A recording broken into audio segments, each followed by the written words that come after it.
All right, welcome to the Living Legends podcast, coming to you live from downtown Osaka. Yeah, boy, let's go. Let's do it.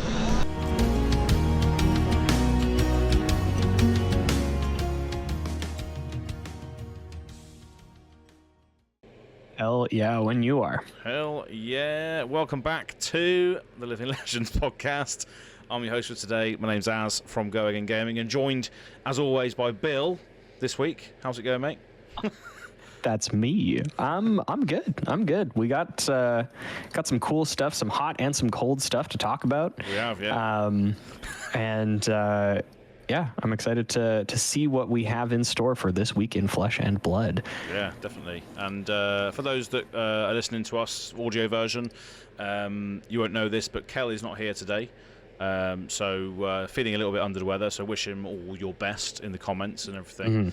And then he's not going to be here next week either, because he's away for doing some stuff, which may on some on some card game business. Some card game business, which may or may not be revealed at this point. We don't know. So, yeah, wish him all the best there as well. But yeah, we'll be back to do it all over again very, very soon with Kel in a few weweeks' time. But it's just going to be me and Bill for the next few weeks. Yeah. Which is we've done this before, so we're pros at this point.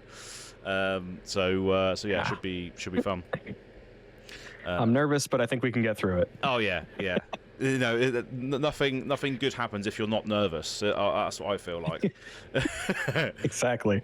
I used to be in like bands all my life, and some of the best gigs were the ones when you were absolutely bricking it to get on stage and perform. So yeah, I thrive in these sort of environments. Been molded by it, almost. I have something similar but more dorky. I was never in a band, but I was in the school play for like 3 of the 4 years that I was in high school, and I had some relatively big roles in the like grade 11, grade 12 one. Oh, really? And yeah, so I get the feeling of like, oh, I'm doing something important and I'm nervous about it, but it wasn't as cool as, you know, playing music. It was reciting things from like A Christmas Carol. Oh, sick. Yeah, I remember doing like Shakespeare in school. I used to do like Shakespeare plays. I remember getting the part of Macbeth in Macbeth.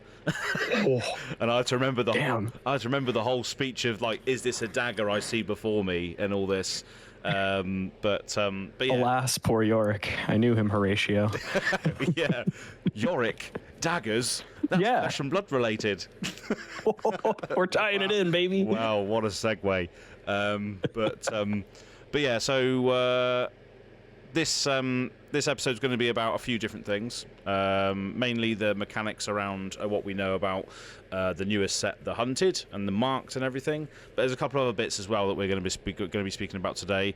But first of all, just wanted to mention this week in Flesh and Blood.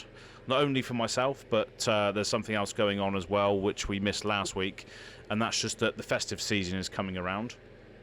Everyone's getting excited, and this is what I think Flesh and Blood do really well, is that they sort of put these articles out, they put these support out for local game stores to really engage with their community around these sort of holiday seasons. They do it around Halloween, they do it around Christmas, and we're seeing another one come up fairly soon with the 2024 Armory kit for December.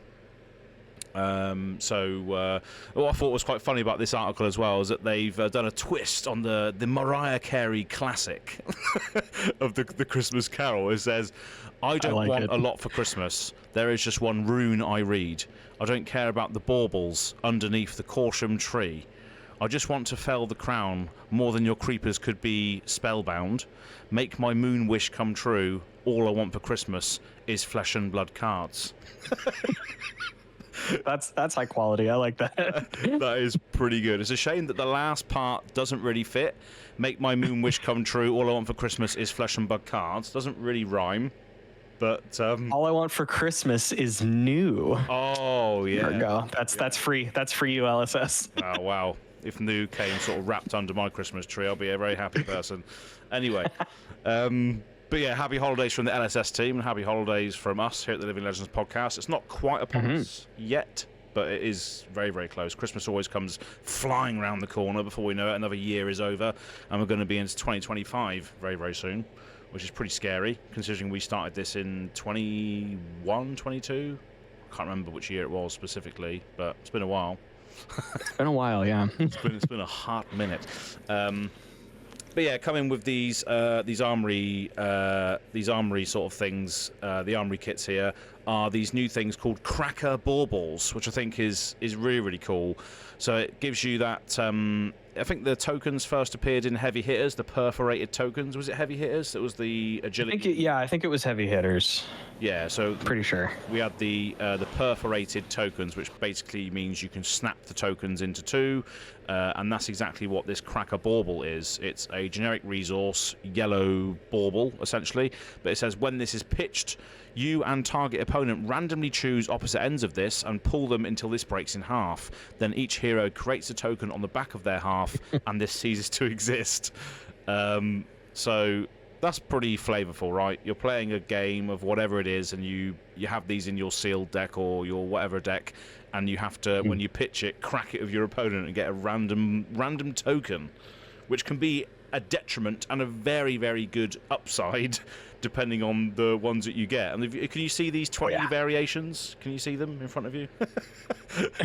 Yeah, I can see there's, I think, only 8 of the variations that are shown on the thing. But yeah, there are a total of 20, and some of my favorites are, from what we can see here, you could get, let's see, Zen State or Embodiment of Earth. Yeah.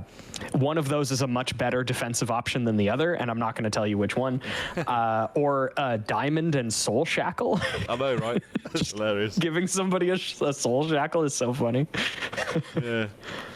But it's just funny, like seeing like a diamond on there. I've never seen. Obviously, we haven't seen a diamond before. We've seen gold, silver, and copper, but diamond. I wonder if that'll ever come into effect in the actual game rather than just on a cracker bauble. Well, they were technically, to actually you, they were part of one of the Rudy kits, I believe, because it came with his hero as well, and then Diamond, and then I think his visor cares about diamonds, or it makes a diamond or something. I don't quite recall, and I'm not going to look it up. So please feel free to correct me in the comments. Yeah, let us know, because we definitely get things wrong on this podcast, don't we know it? Yeah, with that in mind, actually, before we talk about the hunted stuff, I know we're in the middle of talking about the Christmas stuff, but last week I did, this was just me completely blanking live on air. I mentioned that the revealed warrior card was in the expansion slot and that there weren't going to be warriors in the set. We do know that there is going to be a warrior. We've seen other warrior cards. I just blanked on that. That's on me. But yeah, correction. There is going to be a warrior in the hunted. Yeah, 100%. So there you go. Yeah. Draconic warrior, Draconic ninja, and then whatever the Arachne is going to be, Chaos assassin. Yes. Probably, Chaos assassin. But yeah, we'll soon find out very, very soon on all those heroes. Yeah. But yeah, speaking of the cracker baubles as well, I want these. I want to collect them. I think they are very cute. I think it would be really funny. It is technically impossible to get this graded as a 10 because the surface will be like a 0 because it's perforated all the way through. So it would be really cool to like get one graded, even though I'm not like much of a grading guy personally. I just think it would be funny. But it would go really nicely with my collection of the cold foil Christmas baubles, because I think I have it's like 20 of them or something just in a pile somewhere. I don't remember exactly where they are.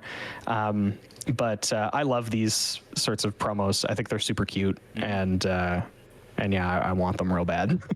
Yeah, it's just a nice way to to sort of relay it, or sort of relate it to the holiday period that's going on, but also give people a reason to go to the game shop to sort of get these cool things and interact with the game in these fun ways. So I hope they continue to do that. They've done it with like Halloween stuff like the jack-o'-lanterns and other Christmassy things. So yeah, carry on doing that, LSS. It's good stuff. Christmas is officially canon in Wraith, by the looks of it, with all these other pieces of art as well, which you can get your hands on as a result of going to your armories and going to your local game stores. So the People's Champion playmat is quite interesting. It's got a load of myriad different characters on there, and it's got like Oldim, Dash, Kasai, Briar, Rhinar, Olympia, Aurora, Betsy. Prism, I think, as well, is over there hanging over the Christmas tree. Yeah. Yeah, just a fantastic piece of art, just showing everybody having a merry old time around the Christmas tree. Yeah, just love it. More stuff that you can get. A funny thing is as well, you can the promos for this event is not the event. The armories in total are the Count Your Blessings. So that was quite funny. After we saw the blue ban, which was last week. But you can still get your hands on those for things like Living Legend, and we discussed that last time that Living Legend is a great format for these cards to live in if they're banned for whatever reason. Yeah, I do think it's funny with how just completely divisive, we'll say, Count Your Blessings is. The amount of discourse that's been generated around Count Your Blessings, that they make that the Armory promo for December. Yeah. I do think it's funny. I think they're gorgeous. I love the art, and I love these extended art promos. They're wonderful as well. The art from Spirit of Christmas is the playmat, as you mentioned. That is also it's the prize for, I believe, the winner of Armories for each event, each weekly event in December. Although I think it's been confirmed that it's not a tournament legal card, which is good, because it would actually be quite powerful if it was a real card. Yeah, I don't actually have the image on this one, so I can't flash it up. Do you know what it says on that one? I'm pulling it up, or I'm trying to at least. It is something along the lines of each hero chooses another hero, and then the hero that they choose each create like an agility, might, I think something else, and a gold token. You just make like 4 tokens. All the heavy hitters tokens, basically. Yeah, all the heavy hitters tokens, and it's a blue. So like, if Victor got to play this, you just like make a free gold, and then this has go again. You give your opponent all the tokens too, but like you're just laughing if you get that much value off of. I believe it also costs 0. Again, like I don't have it in front of me, and I don't want to spend a bunch of time looking it up to sort of derail this conversation. So please feel free to correct me in the comments. But if this was a legal card, Victor would play it as a 3-of for sure. Yeah, I don't know where to find it either. I'm trying to find it as well, but I can't find it anywhere. I could have sworn that I saw an image somewhere, but I can't find it right now. It escapes us nonetheless. Well, yeah, let us know in the comments below if we're wrong. But he found it. Did find it, actually. Yeah, it's a blue 0 after all that. I'll read it out. A blue 0 that blocks for 3, generic action with go again. Each hero chooses another hero. The chosen hero creates an agility, might, vigor, and gold token, and then go again. Heavy hitters tokens. Nice. Yeah, all 4 of the heavy hitters tokens. And again, you play this in Victor, and you're you're so far ahead. Yeah, that's cool. But you say it's not going to be playable. It's just a UPF sort of thing, or a casual sort of thing. Yes. Yeah. I believe it is a non-tournament legal promo card. I'm pretty confident in that one, at least. Yeah. Yeah, we have confirmation from one of the local players here that is actually on the rules team that Spirit is not legal in Classic Constructed, Blitz, or Commoner. Well, there we go. Cool. Yep. So just a fun, memorable card that you can get your hands on. Also, when you're playing an Armory, you're playing a casual event, you just gauge what the audience is, what you want to do, and you can play these in your decks if you have that discussion beforehand. Rule 0 it, baby. UPF. Yeah, have definitely. a fun time. There we go. But yeah, it's great to see that LSS are continuing events of this nature, and long may it continue as we celebrate these little holiday periods. Just a quick thing as well with regards to this week in Flesh and Blood. For me personally, it's been very busy. So I've been organising the League That Means Nothing 3. So yeah, this is pretty insane, because the League That Means Nothing 3 is essentially, so each league that I've put on has doubled in size. So the first one had like 12 people play. The next one had 24 to 26 people play. You played in that one for a bit.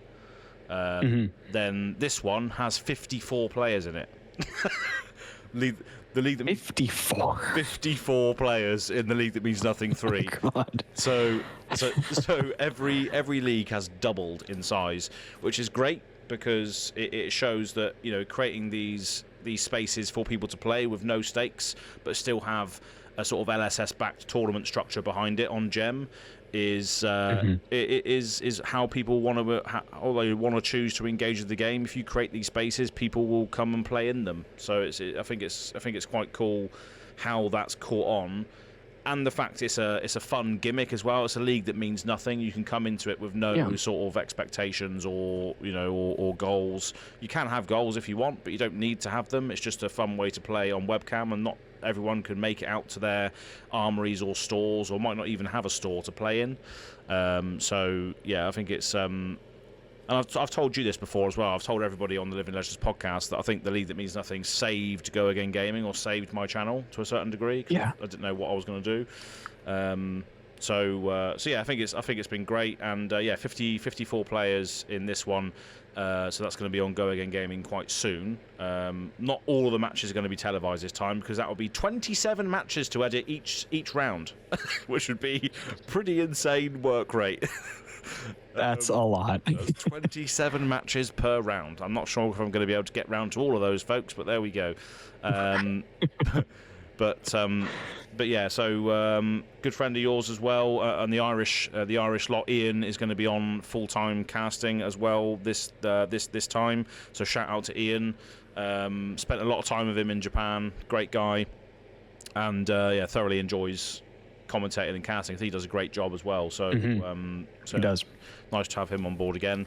And another great thing about this league is that every single hero is represented in some way or some shape or form. So every single CC legal hero is being played by someone. So at least every hero that can be played is being played by at least one person. So that was great. I also did a little bit of curating for that, because I wanted to try and get every hero on here. So I started asking questions. Who could swap hero, who doesn't mind playing this hero, or putting a post out on Blue Sky or X just saying, I need a Teklo Vossen, or I need a KO, can anybody play? And then still managed to get people that are interested in playing on those heroes, which was nice. So yeah, all the heroes are going to be represented, but I just thought I'd chuck that in there because it was a big part of my week this week, and I've been sleeping quite a lot this week as well, because I missed my bed while I was in Japan. That's what I've got to say. I just thought I'd catch up on some sleep. And also I appeared on Fresh and Buds this week as well, so catching up with Tommy. Oh, hell yeah. With Tommy Fresh. So make sure you go and check that episode out. We speak a lot about the league and the bans and lots of other different stuff, Japan trip and all this. So that was a good chat. It's always nice to chat with Tommy. You know this. You go onto his channel every set review. So he's such a good guy. He's so much fun to talk to. Yeah, you better believe it. You speak to him for 8 hours each set review now, don't you? They're quite long on. Yeah. Yeah, the first one that we did for, I think it was Everfest, the first one of our set reviews. Which, by the way, if nobody knows about that, I do a set review with Tommy Fresh every single set, and we go through every card individually, except for reprints, because reprints are a known quantity. You know how good a card is if it's been out for a while. But we go through card by card, and we rate them, and it's a ton of fun. It ends up being quite a long process, obviously going through each of like 300 individual cards. But yeah, he's always great. The first time we did it, we did it in one session, and we were both unbelievably tired by the end.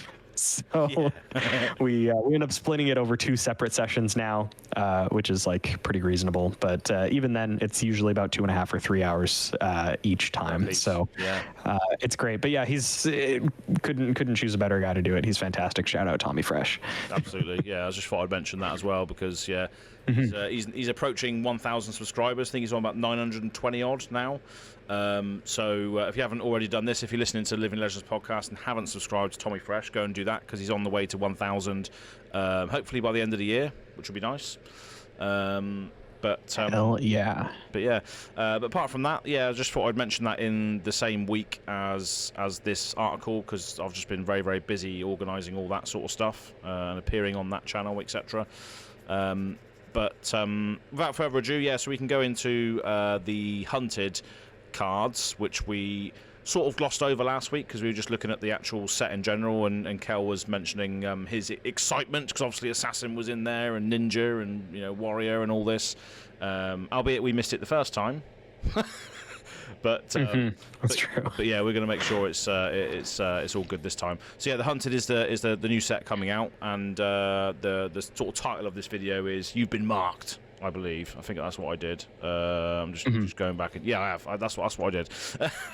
Just scrolling back up rapidly to make sure I've got the title correct. There's a few cards on here which we didn't go through, and a few other sort of Dagger matters cards, which I think are going to be interesting. So pick up all of your Dagger cards as soon as you can, which we'll go into in a moment with some of the cards that I've got on the list here. But marked seems to be one of the main mechanics in this set.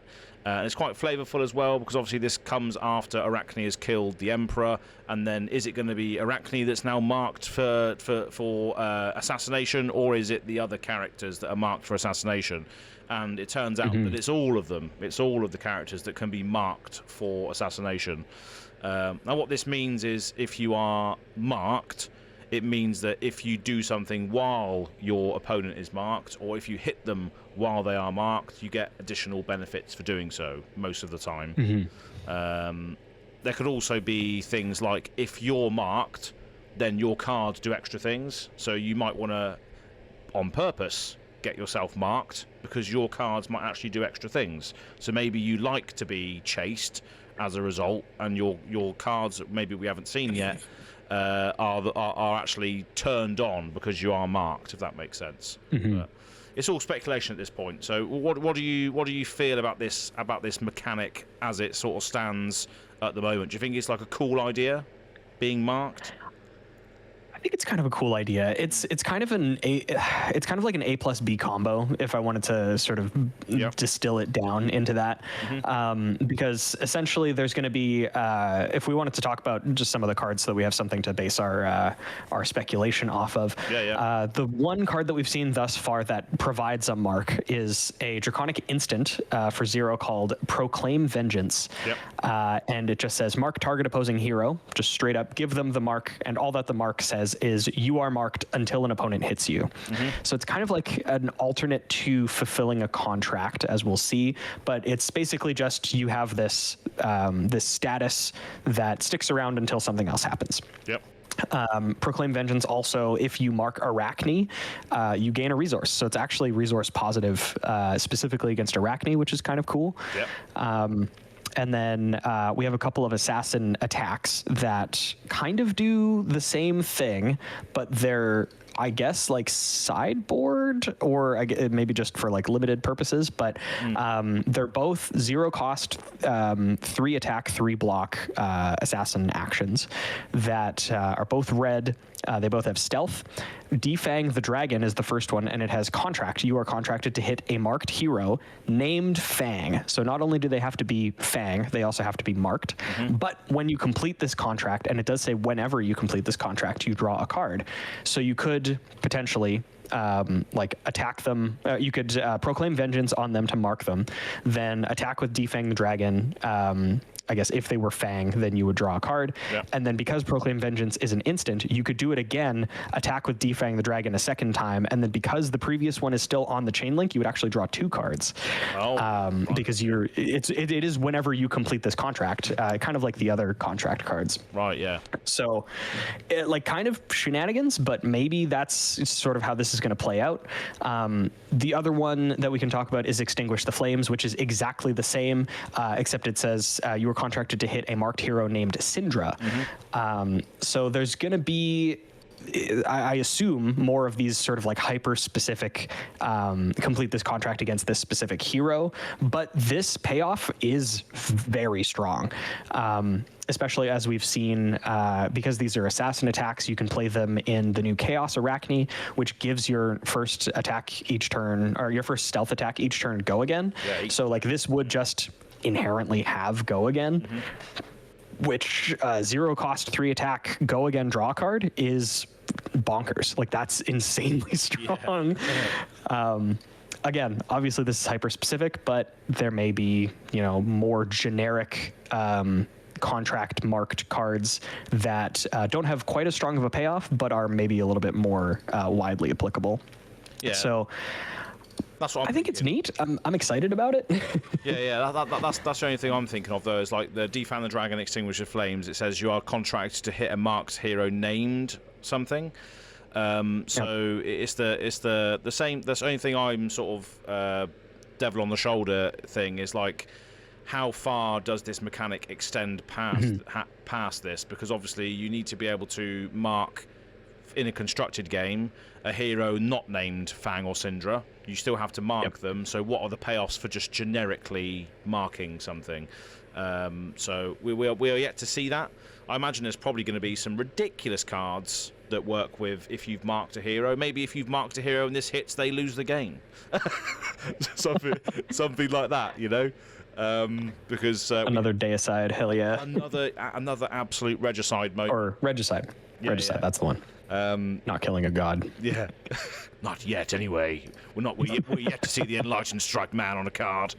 But yeah, I think it's a great little mechanic, and I feel like they can go. I think LSS can just go so many different ways, up, down, sideways, or whatever, with these mechanics that are added on like tokens and like the Mistveil chi and all this sort of stuff that interacts with your hero and your deck in different ways. I think the mechanics are truly endless as to what you can really achieve out of it. So yeah, really liking this mechanic, and it fits in with the flavor of the set as well. Like, who is the hunted? Which is it? Is it the assassins or is it the ninjas or the warriors? Which one is it? It's actually being hunted. So yeah, we're going to see a lot more of that quite soon. There was another little sub synergies of cards in this set, and that's clearly the Draconic talent as well. So now might be a time to maybe pick up something like Blood of the Drakai, maybe. Because that was a very, very cheap Fabled. I'm pretty sure it still is at this point. I think it still is. I think it's like $20. Yeah.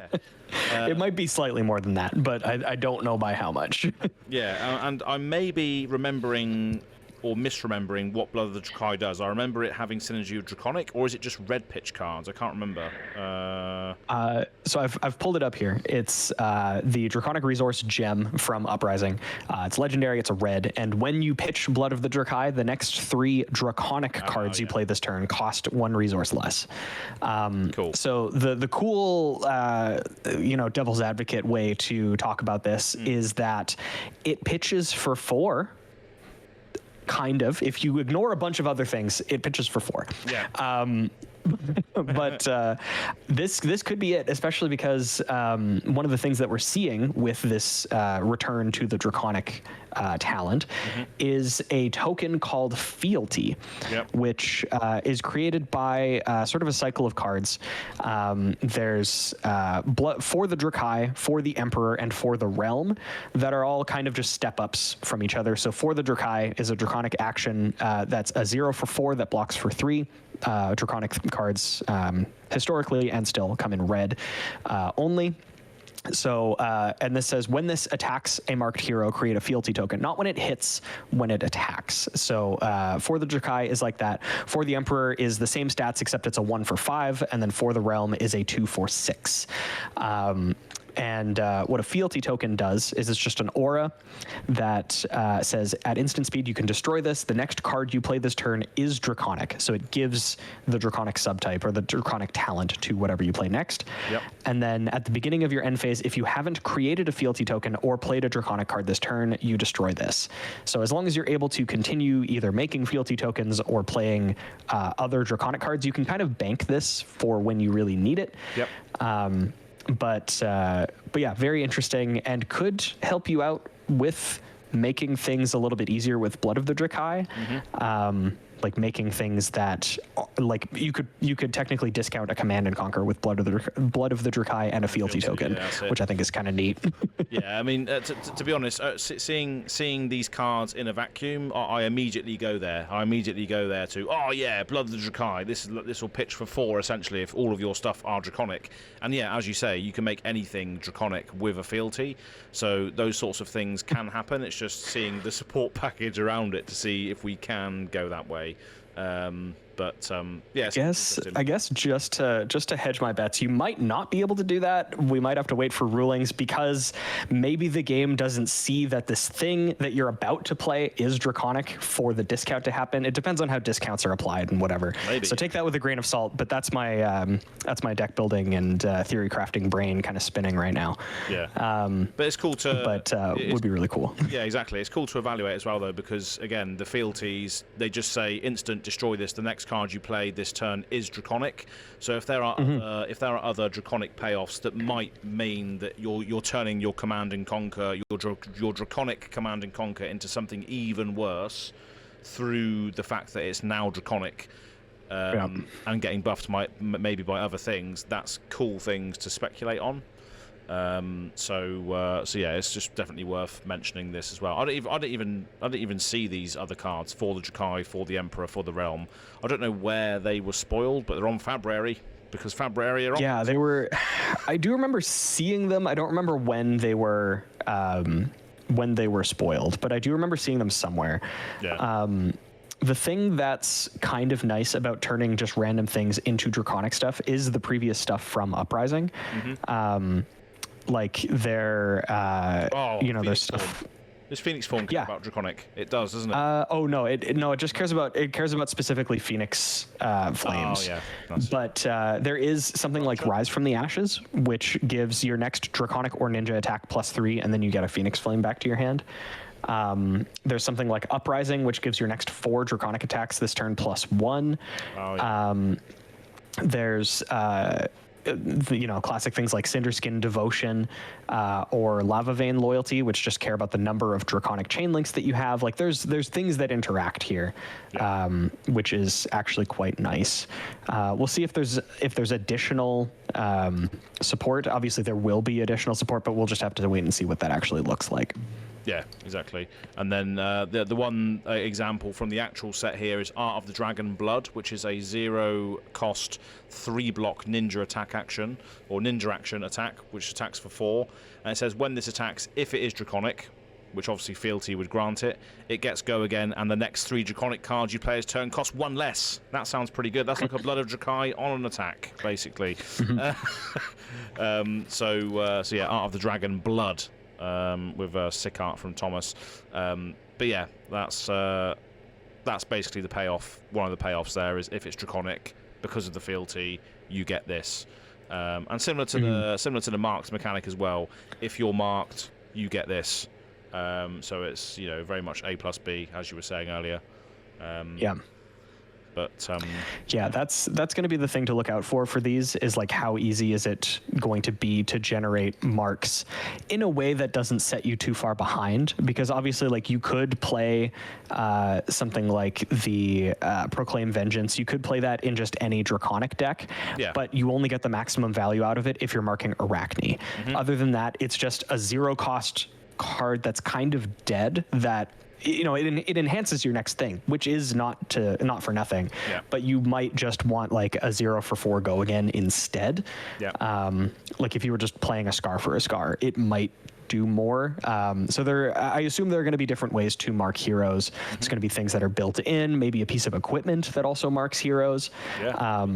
So depending on how easy it is, some of these could get pretty crazy. Again, like even these commons, Defang the Dragon and Extinguish the Flames, like I said, a 0 for 3, potentially go again, potentially draw a card.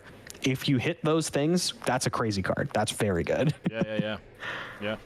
But yeah, I'm sure we will see more ways to mark things. Obviously, the only thing that we've seen that marks is a Draconic instant.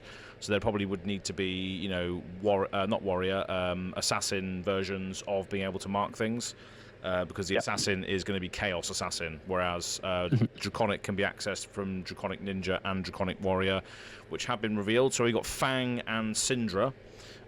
So things to note on these heroes and things to note across the board here is that daggers seem to matter.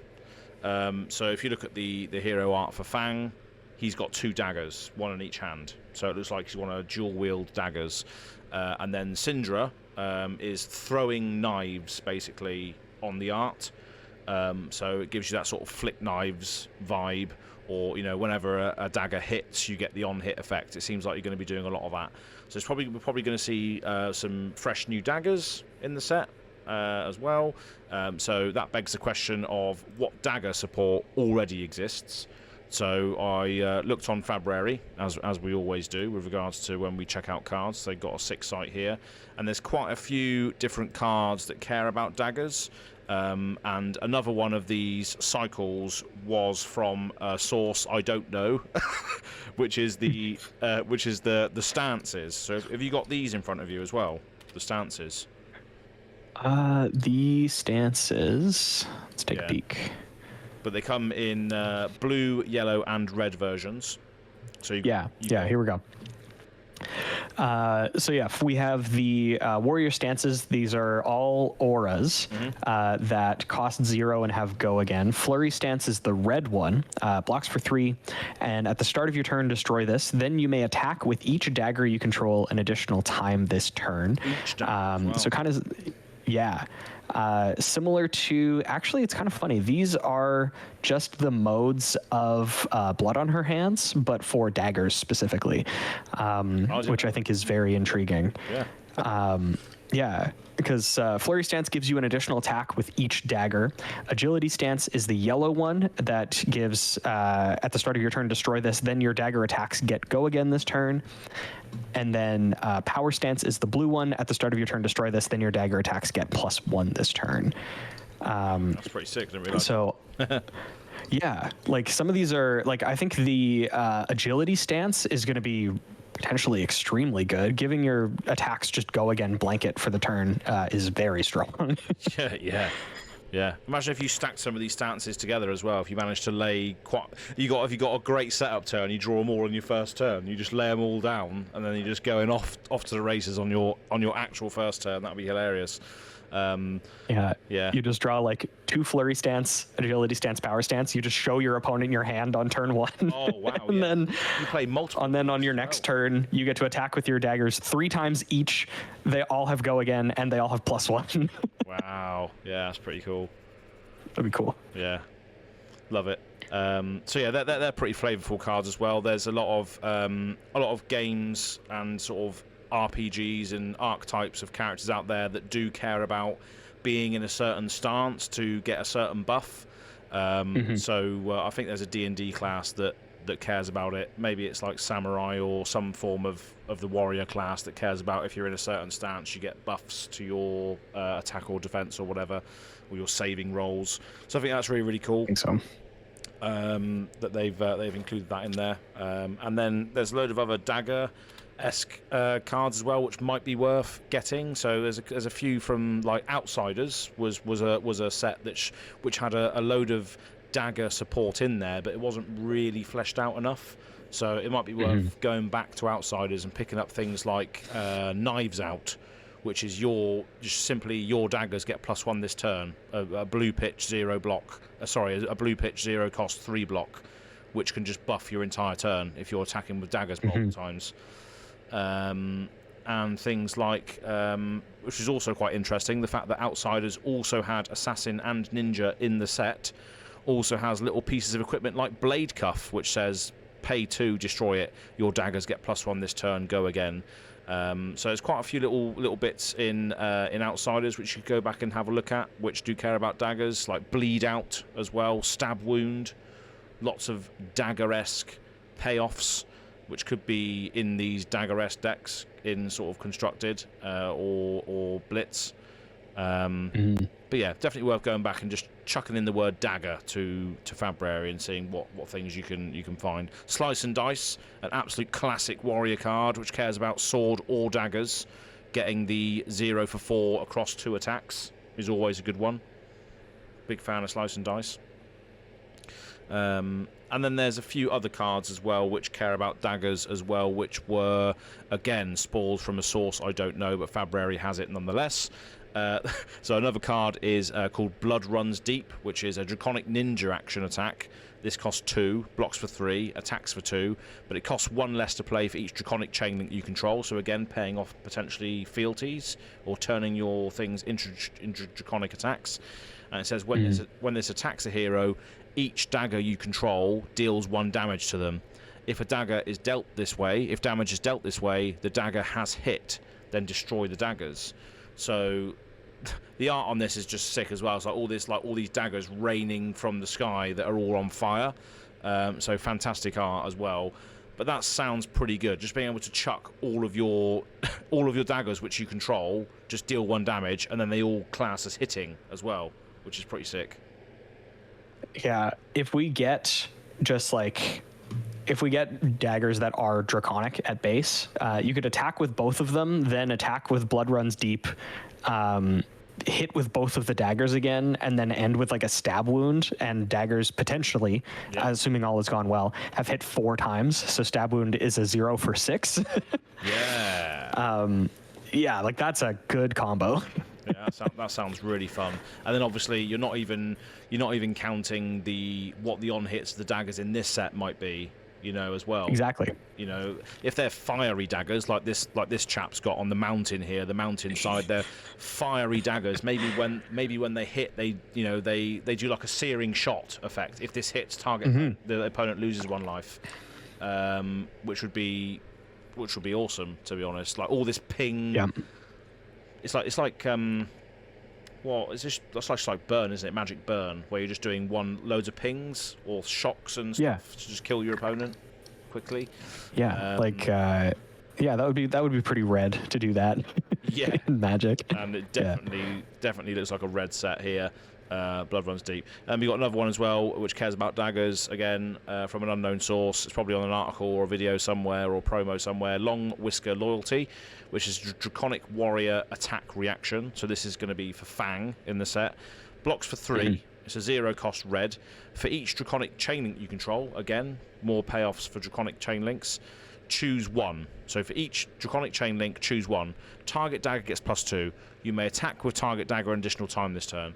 The next time target dagger hits a hero this turn, mark them. So again, paying off the Draconic chain links and caring about daggers doing additional attacks or doing additional things. Seems like daggers could be a force to be reckoned with, not only with the weapons that come out in this set, but all of the other daggers that we already have access to, especially in the assassin slot. The assassin has a lot of deadly daggers that do different things. So I think at this point Warrior only has 1. It has the Quicksilver dagger. I don't think it has anything else, unfortunately, at this point. Just doing a quick, the only warrior dagger, which there aren't any generic daggers, so this would be the only one that warriors would be allowed to play, is the Quicksilver dagger. At the moment, anyway, yeah. At the moment, yeah. So it looks like Fang is holding some pretty nasty warrior Draconic daggers in the art. So going to be interesting to see what those do. My cold shot is that there will be a dagger which cares about if it hits, the opponent will lose a life. Because that seems very Searing Shot-esque. Searing Shot, again, is an arrow that's on fire, and if it hits, they lose a life. And that's also a way of sort of skirting round damage prevention or, all that sort of stuff. It's basically simulating 2 damage on a dagger, but only if it hits. It's 1 up front, but then if it hits, it's 2, basically. So I think that could be quite cool. But yeah, so Warrior only has the 1 dagger. Assassin has the most daggers at the moment that you can choose from without actually going into what this set has. And then Ninja has 2. It has the Kodachis, of course, and the Zephyr Needle. It doesn't have anything else. So yeah, well, I'm sure we're going to see more Ninja daggers and Warrior daggers in this set. But yeah, there are some pretty cool interactions there. Really looking forward to seeing how daggers are going to be paid off, because they are very, very small attacks. But from what we've seen, there's going to be a lot of allowances to attack multiple times, get extra on hits, get extra buffs from daggers, marking heroes with the daggers as well. So hopefully daggers will come into a world of their own after this is released, which is cool. So pick up all your daggers cards while you can. Yeah, yeah. Slice and Dice, I think, is going to be pretty good. In my personal opinion, I do like that card already, but I think it's gonna be good. Yeah, even things like Bleed Out. I think Red Bleed Out is just a 0 for 4 if you've hit twice with Dagger. 0 for 4 with Go Again. It's one of those cards that could be the glue that holds your turns together, but it's quite inconspicuous right now because we don't see the full package. But yeah, Bleed Out is just a 0 for 4 with Go Again if you've hit with daggers twice, which it seems like it's going to be quite easy to do.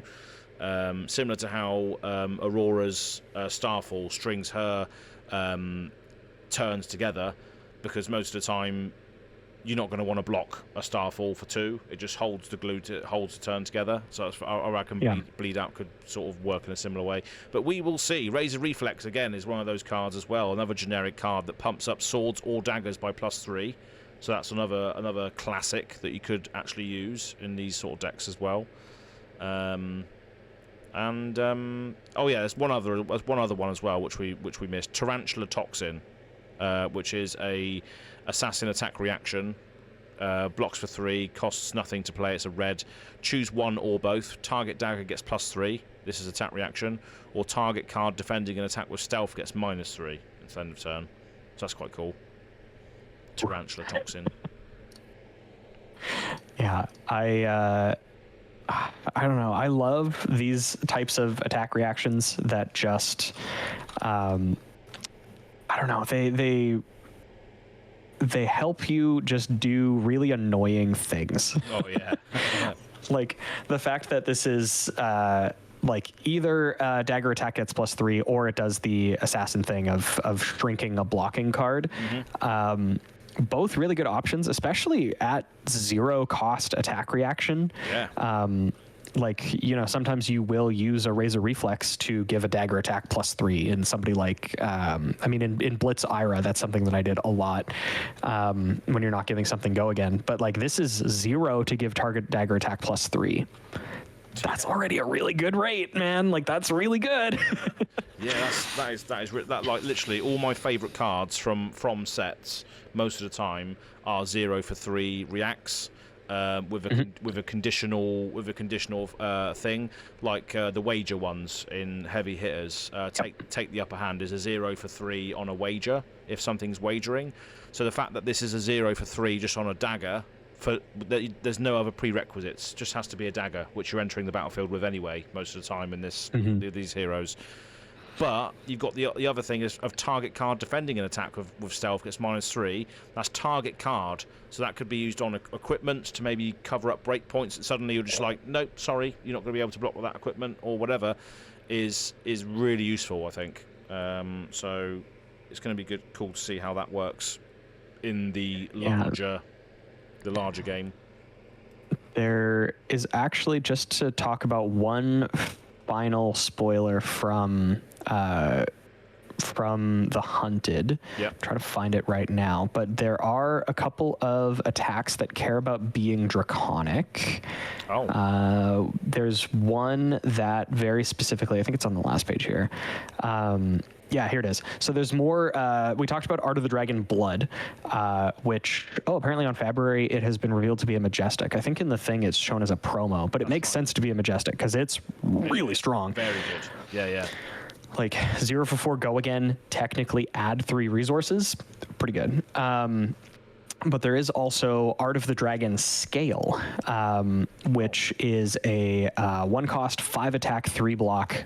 When this attacks, if it's Draconic, it gets, when this hits a hero, put a -1 counter on an equipment they control. Then if it has 0, destroy it. So you could, like you were mentioning with this Tarantula Venom, you could just shrink an equipment down to 0 and then kill it. Oh wow! If you were attacking with this thing, which it's very likely that your opponent, I guess maybe if it's like if it's a later chain link, you could bait them into blocking with a piece of equipment and then do this, turn this Draconic and then do the thing. That's gross. That's really gross. Yeah. I was going to say that is pretty gross, but you can't actually do that because the other card is Assassin. This is Ninja. Oh, this one's Ninja. Okay. So yeah. I do this very frequently. Thank you for calling me out.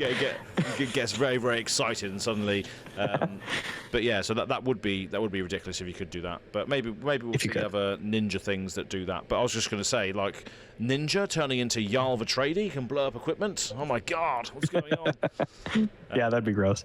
But nice to see that they are putting more equipment hate in here, though, because that seems to be a path that they want to go down. Being able to target your opponent's equipment pieces, it can be quite powerful, especially when that equipment is like an extension of their hero to a certain degree. It's nice to see that design space creeping in. But yeah, I did not know of these cards either. Art of the Dragon, Fire and Claw as well here. Yep. So the Fire one, looking at a fairly pixelated image, trying to make sure it's correct. So this is Art of the Dragon Fire, costs 1, blocks for 3, attacks for 5. Looking at this, when this attacks, if it is Draconic, deal 2 damage to any target. So that's quite interesting. 2 damage to any target. Could be a piece of, could be an ally. It could be. Yeah, well, you can only target allies. If it's ward, they still just take the damage and they choose which one goes anyway, right? Yeah. Yeah. So, but still, yeah, a 1 for 7 if it's a Draconic. That's pretty good.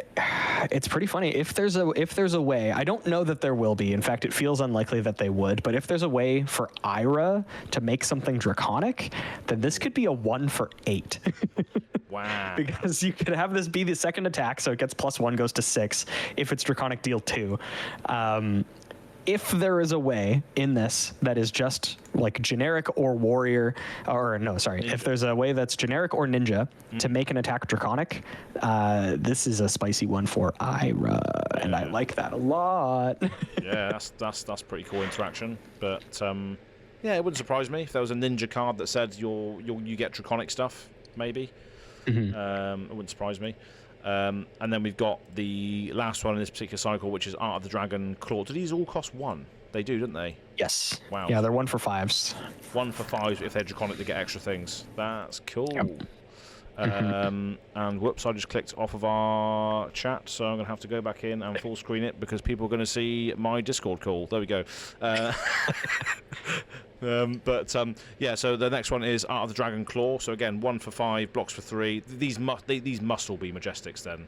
If they're this, they must be. I think they might be. They're very strong. Very strong, yeah. And to note as well, these are all ninja cards. So yeah, we've probably mentioned that already. So when this attacks, if it's Draconic, it gets, when this hits a hero, destroy all cards in their arsenal. So it just becomes a CNC for 1 less power, but still, that's pretty good. Well, yeah, this is the funny thing too, is that because it costs 1, it can actually be Razor Reflexed. Oh god! Which then also gives it go again. Oh, wee! Wow, wee! Oh my god, that is hilarious. Wow. Yeah, cool. I'm excited for this set, dude. I think this is going to be cool. Oh god, yeah. There's some. This literally just scratching the surface as well, right? There's going to be some insane stuff in this. But yeah, it looks really, really fun. Yeah, we just went off on a wild tangent with regards to all the cards. There was a lot more than I expected. I was not expecting that many cards to be on there. But yeah, it gives us a real good flavour of the set, which is exactly what I wanted to try and portray today. Is that the flavour and the theme behind this is absolutely awesome. fealty, but caring about Draconic is obviously going to be a big thing, and daggers is going to be a big thing, marking heroes is going to be a big thing.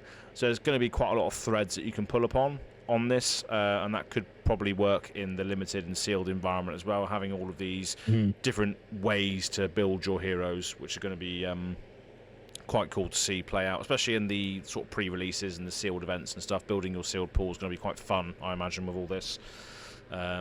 Choosing as to, do I go down I want to try and mark my opponent and try and get extra card draw and all this. It's going to be quite fun, I think, to sort of solve that puzzle.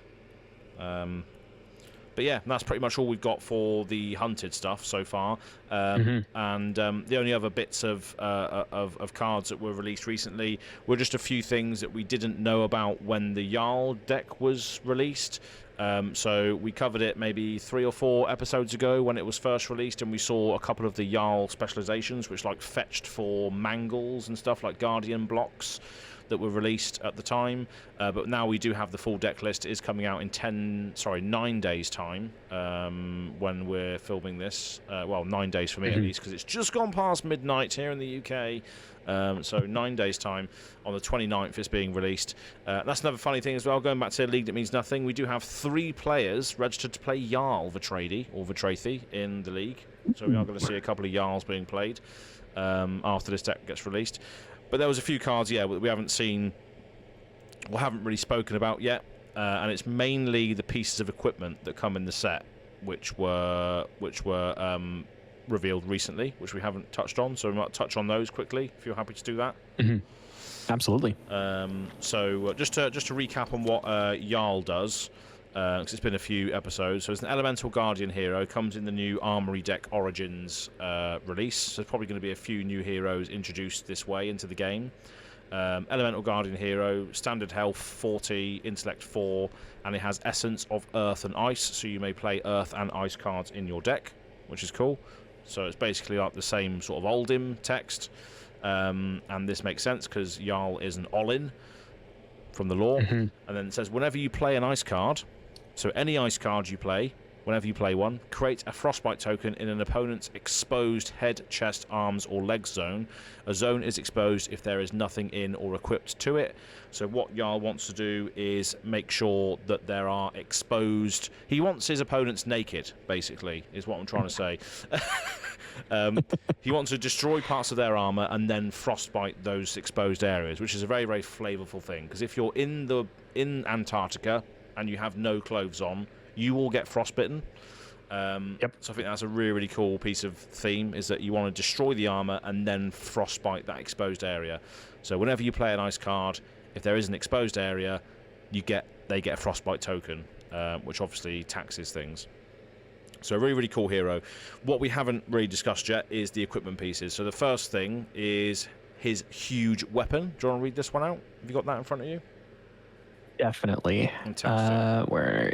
Which tab is it? There we go. So his weapon is Summit the Unforgiving, which is, it's very nice that we finally got this fantastic looking, everybody was calling it an axe. It is classed as a pole arm in the Flesh and Blood universe. So this is a one-handed Earth Ice Guardian weapon, pole arm. Once per turn action for 6 resources attack. And then when this hits a hero, create a frostbite token in their exposed head, chest, arms, or legs zone. It attacks for 4, so you could pay 6, attack for 4, and create a frostbite, which is like a pretty decent, I guess it's actually like kind of a lower impact rate, because we have something like the Frosty Hammer. Why am I forgetting the name? Winter's Wail. And it costs half as much. So like, why would you want to do that? It is guaranteed. It doesn't have to hit. Or no, sorry, it does have to hit. It says when this hits a hero. For some reason, I thought it said when this attacks. Imagine that. But yeah, if it was just when it attacks, it'd be crazy.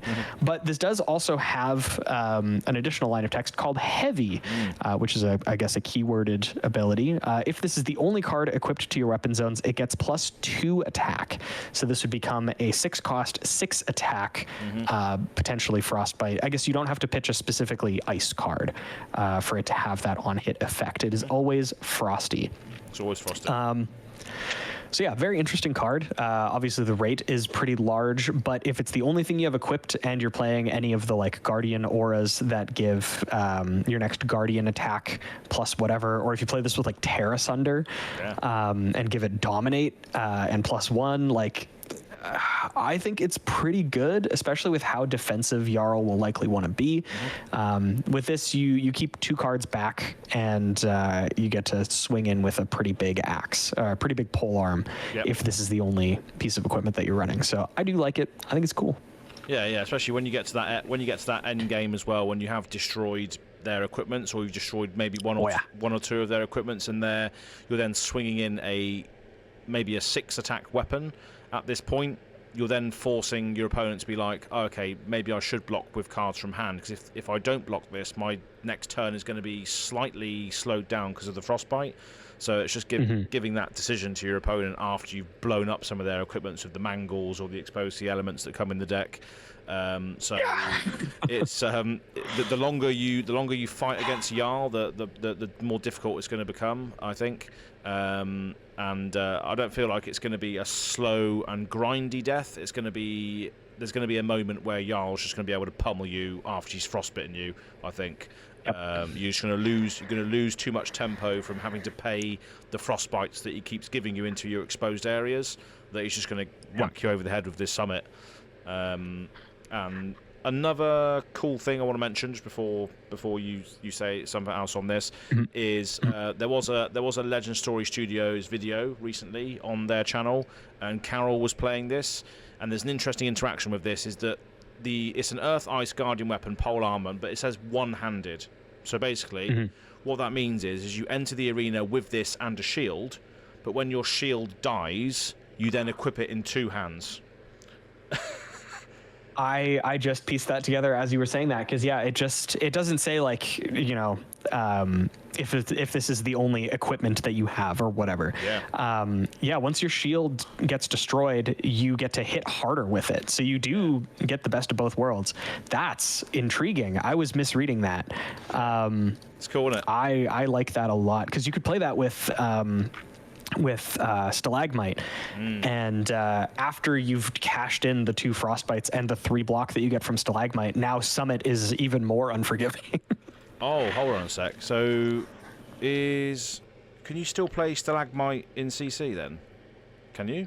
I don't think it's banned or anything. It's not. It's just Ice Guardian equipment offhand. Yeah, so that wouldn't have LL'd with Oldhim. That's just a shield that an Ice Guardian can use on the offhand.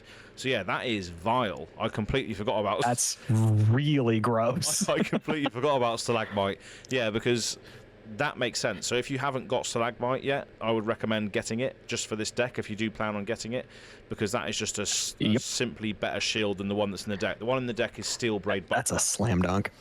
Yeah. So yeah, that's great. I completely forgot about that. Yeah, because the only reason why Stalagmite is not used is because there is no other Ice Guardians. Like Oldhim LL'd, and Stalagmite just was left there because there was no other Ice Guardians. But Jarl can use this because he can use Ice cards, and he's a Guardian. Yep. So that's disgusting. That is a very good shout. So you can not only block and interact with your opponent by blocking with Stalagmite. When Stalagmite goes, you then get a 6-power weapon, which can then expose their zones. Yeah, that's pretty good. Got to put a pin in when we talk about Frozen to Death. I gotta mention something, but let's go in order here. Yeah, no worries. So the next piece is just a simple helmet. So this is called the All-in Ice Cap. This is just a Ice Guardian helmet that blocks for 1, comes in the Armory deck, of course. When this defends together with an Ice card, so we're getting more of that Unity keyword to a certain degree, you get the create a Frostbite token under the attacking hero's control. So again, just another way to interact while defending with your on your opponent's turn, which I think is quite good. It allows you to maybe climb back into the game, maybe get a bit of tempo back because you're defending, saving your life total, but at the same time throwing a Frostbite their way, which might devalue their next turn, which allows you more room on your follow-up turn afterwards. So yeah, just a nice little bit of interactive helmet. which is nice. I think I have noticed something even more disgusting about Stalagmite. This just reads when this defends together with an ice card. And Stalagmite is an Ice Guardian equipment. Oh no! I'm sure that other people have already realized this. Probably. But like, you defend with your head and your shield, and your opponent makes 2 frostbites. That shuts down an entire turn. That's gross. Wow. Yeah, that's pretty sick as well. Ooh boy. Yeah. Wow. Yeah, it's just an ice card. That's sweet. Yeah, just an ice card. Yeah. That is cool. Oh boy. Good shout. Yeah. Cool. Just to smash through these equipments here, no pun intended, is Tectonic Cross is the next one. So this is an Earth Guardian equipment chest. So this is a 2-block temper equipment. When this defends together with an Earth card, create a Seismic Surge token. So again, that's pretty cool. Again, just allowing you to bank a resource for your next Guardian attack action card when it breaks. It's just a nice way to, maybe if you've got like a 4-costed card in your hand and you've got a blue pitch, you can basically just block with this, get the Seismic Surge, which will then allow you to play that 4-cost by pitching the blue and maybe defending with the other 2 cards in your hand. So it's a nice way to maybe do the maths on playing a bit of tempo there as well, which is quite cool. Plus it blocks for 3 over the course of the game. And if you're defending with an Earth card, then you get that Seismic. But yeah, pretty cool.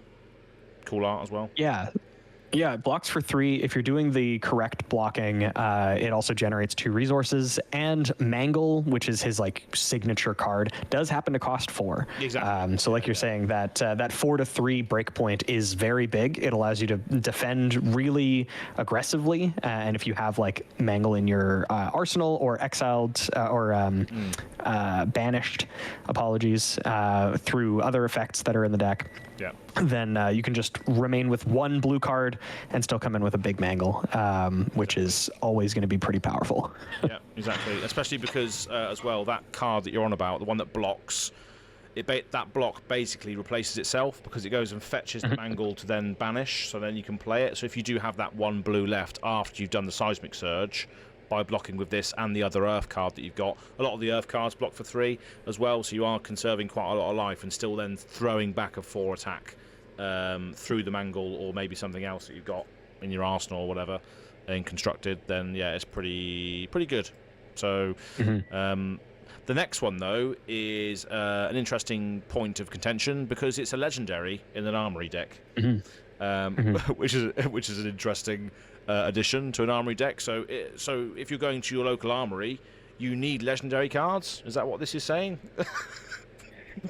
I suppose. I don't know. We kind of mentioned this before. Yeah. It is, I think, mechanically more complicated than the other cards that they've shown for that are listed as well as Majestics.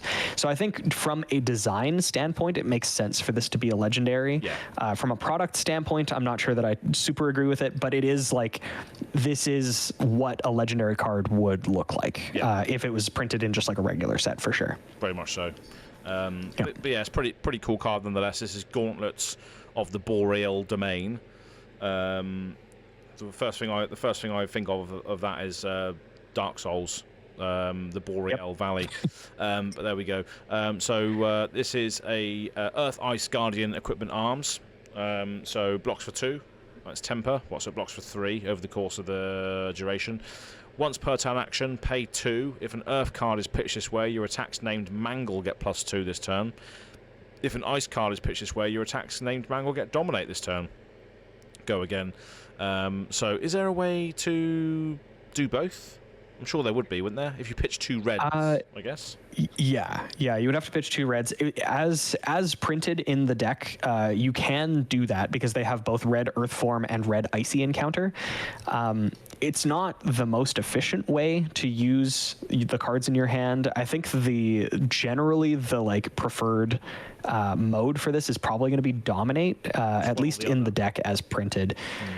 But I mean, you do have like Polar Blast in the deck to potentially give it Dominate if your opponent doesn't pay. Yeah. But yeah, I would say that the standard use case for this one is probably going to be one or the other. Yeah. Probably leaning ice. But I mean, if you have an earth card in your hand that just ends up being a little bit of extra resources, I don't hate that as well. Sorry, you can also pitch Crumble to Eternity or Pulse of Eisenloft because they are earth ice cards. So that would count for both. Yeah. You can. Yeah. Pulse of Eisenloft is available again now as well, isn't it? Yeah. It certainly is. Completely forgot about that one as well. That's a mixed card, isn't it? Yeah. So, cool. That's pretty good. So yeah, that's pretty decent. And then we got the Rootbound Trunks, which are another Earth Guardian equipment legs, blocks for 1 with Blade Break, and obviously when this defends together with an Aura card, you get an embodiment of Earth token, which obviously will then buff up all of your non-attacks by +1. So that's pretty good as well if you just got a spare Aura. And then this card also signals auras could be quite good in this. There's quite a few auras that you can use, like the Strength of Sequoias and some other stuff. Emerging Avalanche as well as another one. But yeah, just a nice little legs that gets you an embodiment of Earth to make sure everything else blocked for extra. So yeah, it's kind of nice because if you block, like you said, with the Strength of Sequoia, you make the embodiment of Earth before damage happens. So the strength actually blocks for 4. So that's if you are triggering the ability, this actually blocks for a total of 5. As long as the aura blocks for 3, which is pretty good. That's a good rate. Yeah, nice. And I think, is there any other cards that we did not see on this list when we? There was one, which is the one that I wanted to touch on, which is Frozen to Death.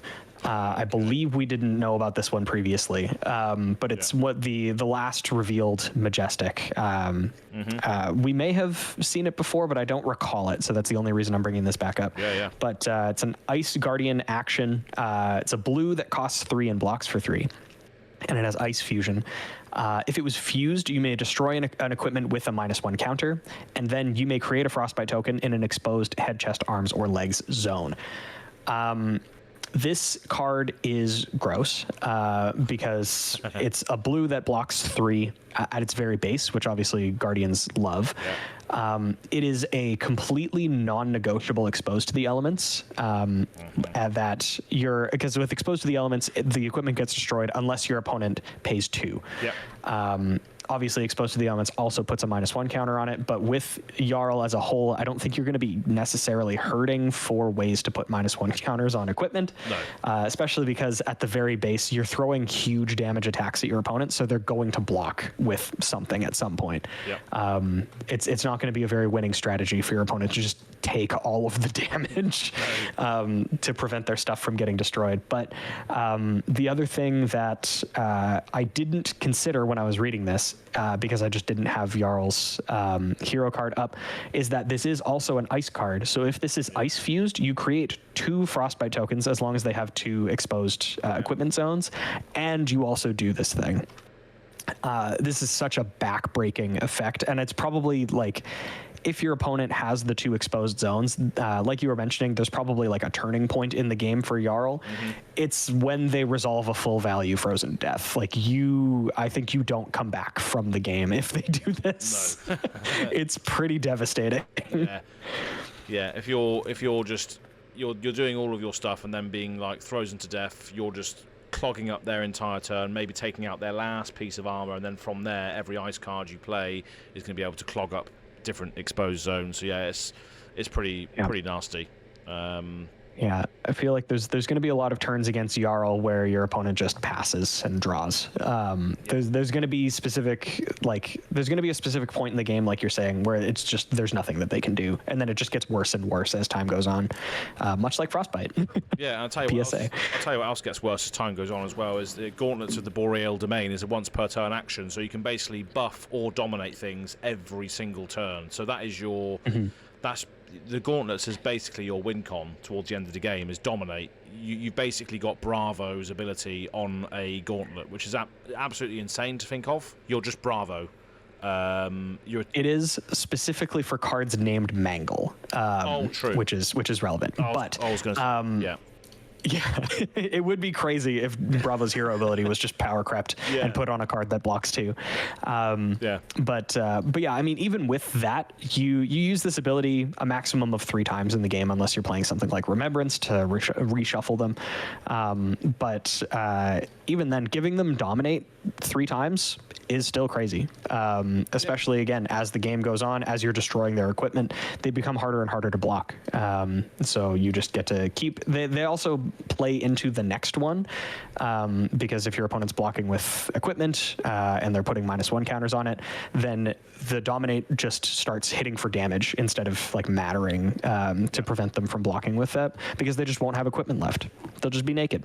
Exactly, and it depends what angle you're attacking on as well. If you can use Mangle if you want to try and crush to destroy an equipment that's already got a -1 counter on it. Or you could just save your Mangles for when you need to dominate or when you need to throw a 10 attack at them instead. So Mangle can be used as a way to further the deck's game plan as to what it wants to do, or close out the game as a finisher with the Gauntlets of the Boreal Domain being there. So I think that's another good way to look at the Mangle package, is that it doesn't need to always be used as I need to try and crush you. I just want to be doing my game plan anyway, and then I can use the Gauntlets to force through the extra damage on the Dominate from the Mangles, or even getting a 10 Dominate if you get the pitches correctly. So you can also work towards that strategy if you are smart enough to stack and understand where all your cards are and what you want to be doing. I imagine that's also quite viable as well. So, but yeah, I think it's going to be pretty interesting to see how it plays out. There is a gameplay video on the LSS YouTube channel, so you can go and check that out. And just to plug my own stuff again, there are 3 Jarls going to be appearing in the League That Means Nothing, one of which is being piloted by Ian Kenderdine. Obviously, a long-time supporter of the Living Legends podcast, works at LSS, yeah, good friend of ours. He's been on the channel quite a few times. Probably long overdue that he comes back, actually. Maybe we invite him back for another episode very soon. Who knows? But yeah, cool stuff coming out of the Jarl deck. And be interesting to see how it shakes up in the meta at large as well. To see if it's good enough for that wider spectrum. But we'll see. But apart from that is pretty much all we have for this week. So do you have any interesting Arsenals going on before we close off to this week's episode? I did pick up a new handheld thing. I think I mentioned a little while ago that I had gotten something called the Anbernic RG35XX, I think is the name of it. It looks like a little Game Boy, and it's like a handheld emulator. You can play a bunch of different games. I really like it, but I didn't love the form factor. It was much better when I had smaller hands when I was a kid, but it's a little bit cramped now. So I picked up, there was a sale recently. This is not sponsored in any way. I just am telling you that I like this product, but they came out with another one, I think probably a little while ago, called the RG Cube, which is sort of like a Nintendo Switch if it was a little bit thinner. And it has a little bit more processing power, so it can run like PS2, GameCube. It can actually run Nintendo Switch games if they're not like super intensive. I wouldn't play Breath of the Wild on this sort of thing. It's just based off of Android. But I picked it up. I've been using it to play some DS games, which is pretty fun. Like I said, there's a game that I've been meaning to play for a long time that I bought on Steam, but I just don't like playing games on my computer quite as much these days. I prefer to like lay on my couch. But I've been playing Sea of Stars, which I think Kel has mentioned. Fantastic RPG, really good. Nice. But yeah, so that's like mobile gaming. It's a good time. Yeah, nice. Yeah, I know what you mean though. Sometimes it's just nice to just curl up on the couch with your phone and play a game on the Switch or whatever. It's a lot more comfy than sitting upright and clicking your mouse. We do that. We do enough of that already. Let's be honest. Podcasting. Exactly. Playing card games at a table all the time. For me, don't think there's really much going on. Really. I did. I found out that one of my favourite bands of all time, The Devil Wears Prada, which are a metalcore band out of America, are playing in the UK next year. So I managed to get a ticket to go and see. Well, 2 tickets. Me and my mate are going to go to see them in the same place where I went and saw one of my other favourite bands, North Lane. So going to be going back to Birmingham to go and see The Devil Wears Prada in February, which is going to be quite good. Haven't seen them in maybe 8 years, and I've looked at a couple of the recent set lists that they've played for shows that they've been playing in the American region, North American region, and it looks like they're playing some old classics, which is nice for all of us old school scene kids, which love the old 2007, 2010 metalcore vibes. So yeah, can't wait to do that. I love a good gig. It's nice, especially when you're watching a band that you followed for a while and they play a few classics. It just sort of throws you back into that era for a bit, doesn't it? So yeah, another band that I want to try and watch is Electric Callboy. Haven't actually seen them live yet. Oh yeah. So yeah, I'm going to keep an eye out. But love going to gigs. Going to try and go to more as time goes on. I'm going to go see Falling in Reverse at the end of the year with my girlfriend again in Birmingham. Birmingham just seems to be the place to go for music in the UK. A lot of institutes, a lot of O2 academies and stuff there. So apart from that, not really much else. There's a few horror films that I need to catch up on, like Smile 2. I need to watch that at some point. Really liked the first one. Maybe I think there's maybe a few other things that I'm missing, but apart from that, just been busy with content stuff, which you'll be able to see soon on the channel. So, without further ado, we can pretty much sort of cap it off there. So, where can people find you if they don't know where to find you already, Bill?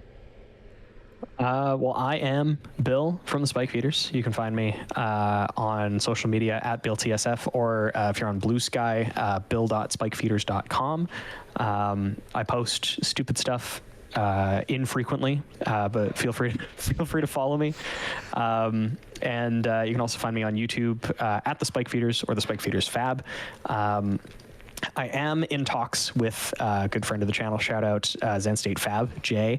I am in talks to do some more Gauntlet series. I do want to play Ira. I'm in the process of sourcing an Ira locally, as well as potentially putting Betsy through the Gauntlet. I've been talking about that for a while, probably in the new year. I'm not putting like a really accelerated timeline on it, but yeah, that is in the works. So once again, thank you for your patience.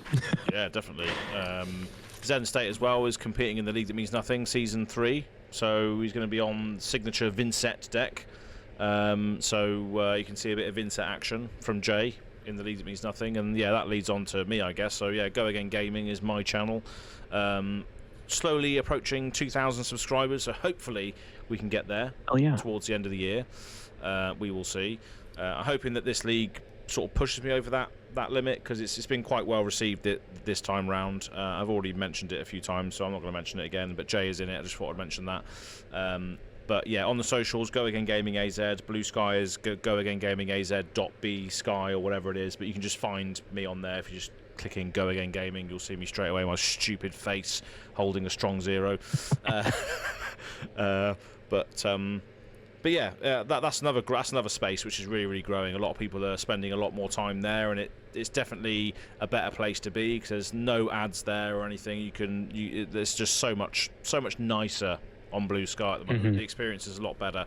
So if you haven't done it already, and you've sort of toyed with the idea of getting a social account or a social media platform, I would recommend doing that, because all the Fab people have seemed to have sort of made a home there, away from the shitstorm that is X.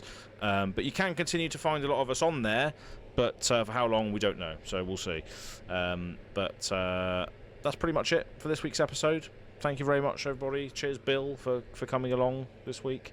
Obviously, in the absence of Kel, he'll be back in a few weeks' time doing some stuff, which you might hear about soon on Red Zone Rogue. But apart from that, we'll see you all over again very soon. Cheers, folks. Have a good week. See you around, everybody. Goodbye. Thanks so much. Sick.